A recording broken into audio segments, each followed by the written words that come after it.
রাজধানীর বায়তুল মোকাররম এলাকায় পুলিশের সঙ্গে সংঘর্ষে জড়িয়েছেন বিএনপি নেতাকর্মীরা।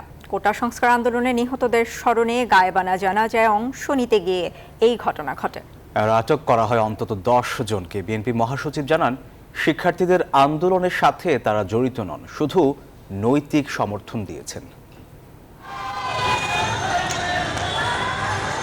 রাজধানীর পুরানা পল্টনে পুলিশের সাথে বিএনপির সংঘর্ষের সূচনা গায়েবানা জানাজার কর্মসূচি ঘিরে।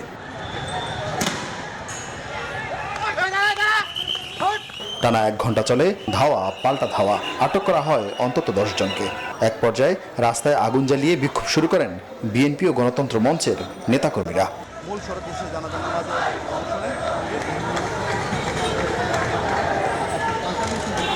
বিএনপির পূর্ব ঘোষিত গায়েবানা জানাজা ঘিরে সকাল থেকে সতর্ক ছিল পুলিশ। তো এই যে বাধা দেওয়াটা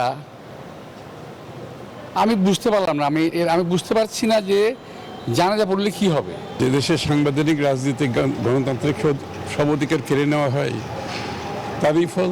শুধুমাত্র বিএনপির সিনিয়র নেতাদেরই প্রবেশ করতে দেওয়া হয় বায়তুল মোকাররম মসজিদে। অংশ নিতে পারেনি গণতন্ত্র মঞ্চের কেউ। পরে বিএনপি মহাসচিব জানান, ছাত্রদের ন্যায্য দাবিতে সমর্থন অব্যাহত রাখবে বিএনপি। আন্দোলনের সঙ্গে শিক্ষার্থীরা সরাসরি জড়িত, আমরা এই আন্দোলনের সঙ্গে কখনোই সরাসরি জড়িত নই।